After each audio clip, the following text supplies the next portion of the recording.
Assalamualaikum warahmatullahi wabarakatuh.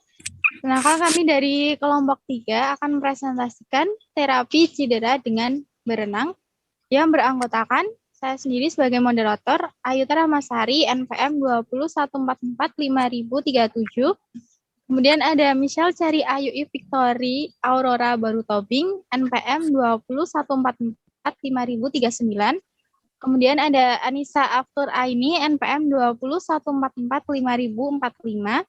Lalu ada Muhammad Syaiful Anwar, NPM 201445046. Dan yang terakhir ada Melina Lailatul Nikmah, NPM 201445053. Slide selanjutnya. Untuk slide selanjutnya itu ada pengertian berenang. Menurut Muhajir pada tahun 2004, renang merupakan olahraga yang menyehatkan sebab hampir semua otot tubuh bergerak sehingga seluruh otot berkembang dengan pesat dan kekuatan perenang bertambah meningkat. Sedangkan menurut Erlangga pada tahun 2010, renang merupakan olahraga air yang sangat menyenangkan dan bermanfaat bagi kekuatan otot tubuh, baik jantung, paru-paru, dan mengembangkan perasaan berani. Jadi dapat disimpulkan bahwa renang adalah aktivitas menggerakkan, mengapungkan, atau mengangkat seluruh bagian tubuh ke atas permukaan air dengan menggerakkan kaki ataupun lengan. Slide selanjutnya.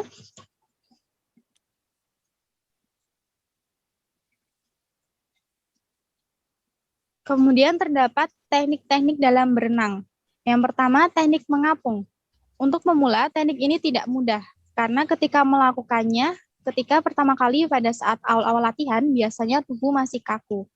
Kunci melakukan teknik ini adalah badan harus rileks dan tetap tenang, karena jika semakin panik, maka semakin besar kemungkinan tubuh perenang akan tenggelam. Sehingga perenang bisa melakukannya dengan dua cara, yaitu mengapung sambil berdiri atau mengapung secara terlentang. Kemudian teknik yang kedua ada teknik pernafasan. Teknik ini sangat penting dalam olahraga renang karena kekuatan dan kecepatan seorang perenang sangat dipengaruhi oleh kekuatan nafas perenang. Teknik yang ketiga ada teknik meluncur, yaitu teknik ini merupakan upaya untuk menyeimbangkan tubuh di awal renang. Teknik meluncur dilakukan dengan meluncurkan tubuh secara horizontal di bawah permukaan air. Slide selanjutnya.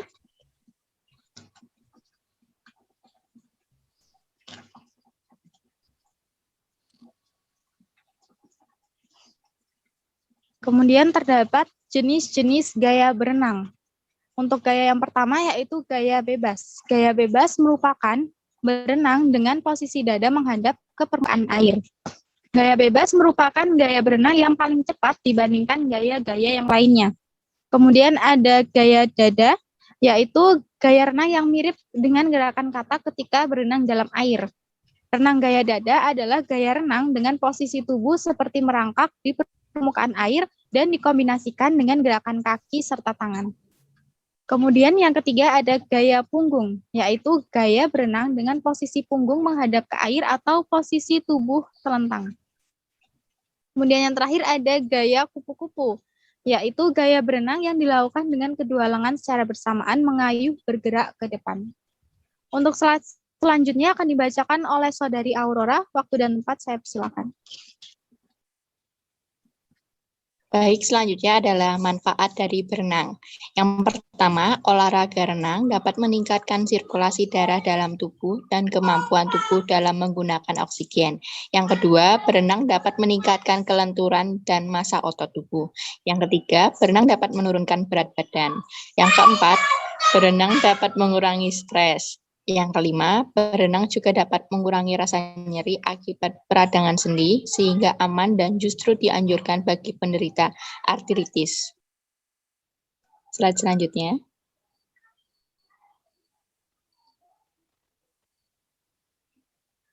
Slide selanjutnya adalah pengertian dari cedera.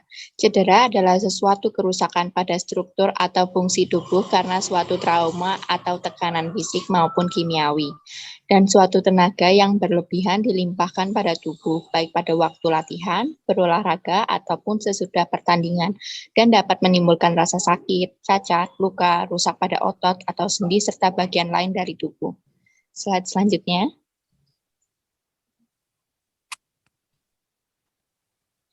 Penyebab cedera ketika berolahraga. Yang pertama, terlalu sering melakukan olahraga yang sama. Melakukan kegiatan olahraga yang sama secara berulang akan membuat otot dan sendi bekerja dengan gerak yang sama. Tak heran, kebiasaan ini akan berisiko menimbulkan cedera dan membuat olahraga kurang efektif.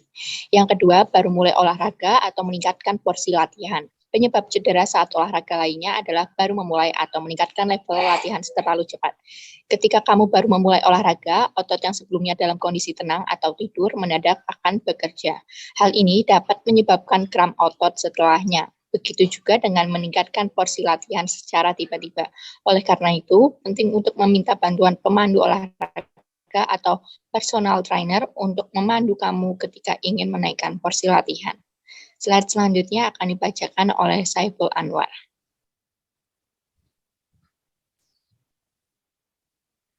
Baik, untuk selanjutnya adalah pemanasan yang tidak memadai. Karena kram dan tarikan otot seringkali terjadi akibat kamu berolahraga tanpa memberikan otot-otot terlebih dahulu untuk lentur.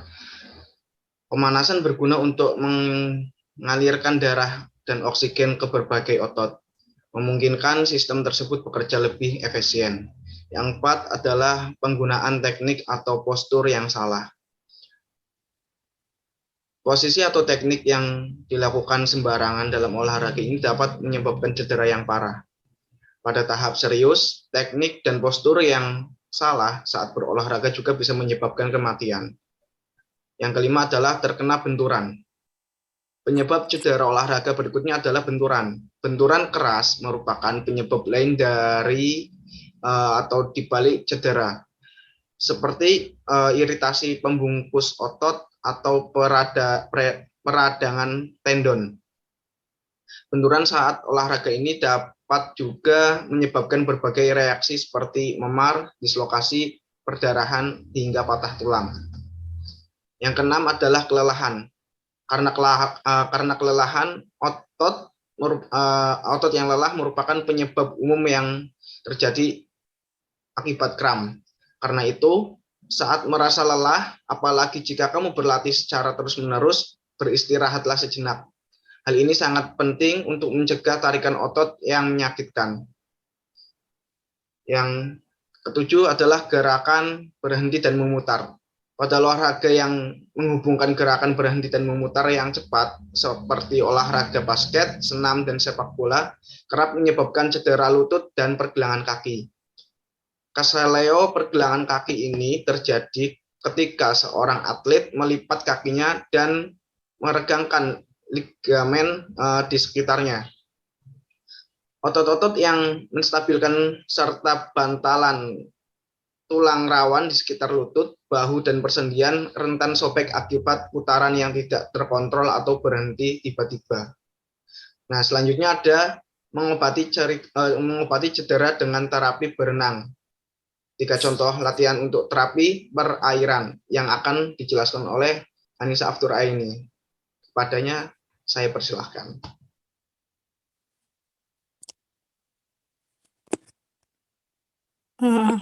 Contoh latihan untuk terapi perairan yang pertama itu latihan untuk cedera bahu.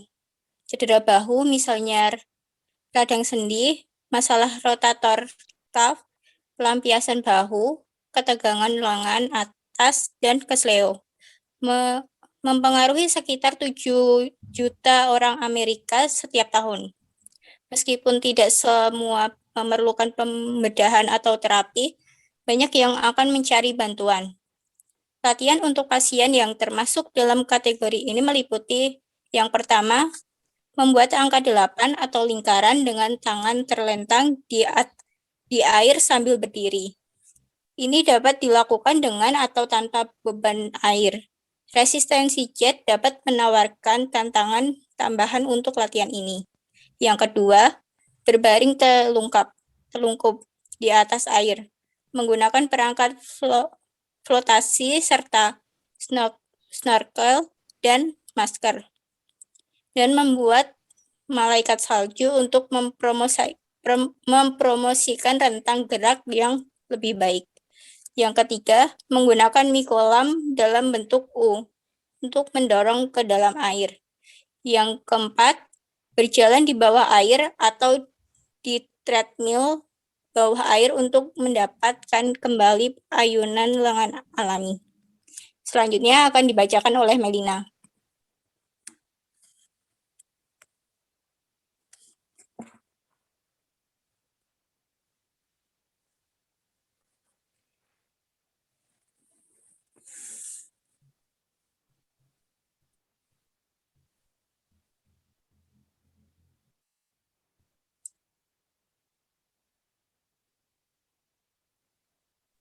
Mohon maaf untuk Melina, suaranya belum dinyalakan.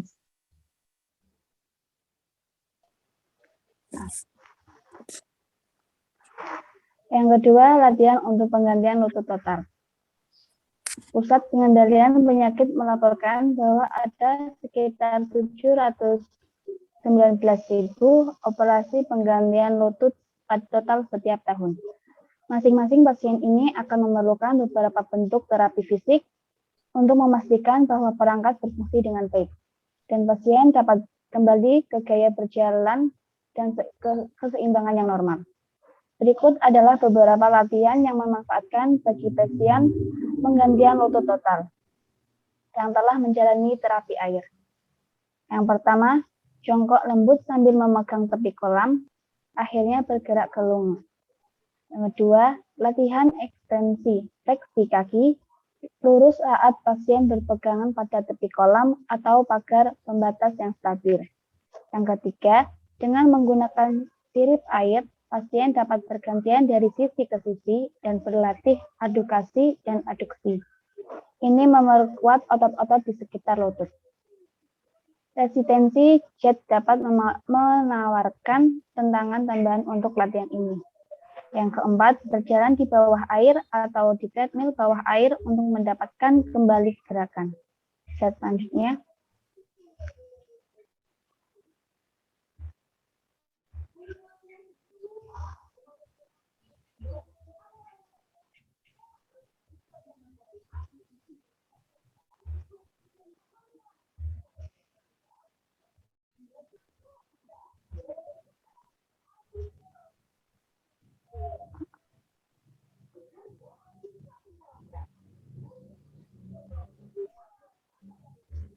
Yang ketiga, latihan untuk kondisi tendon Achilles.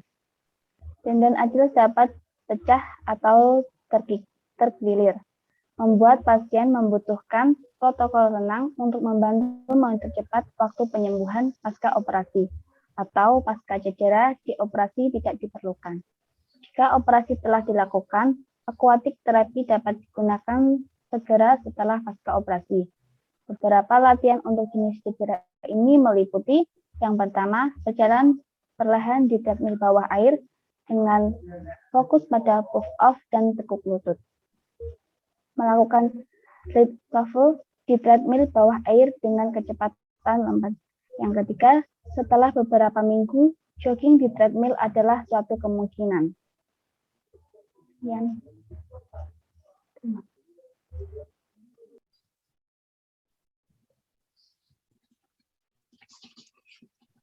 Sudah selesai?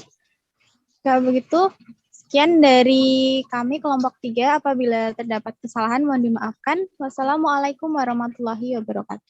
Waalaikumsalam warahmatullahi wabarakatuh.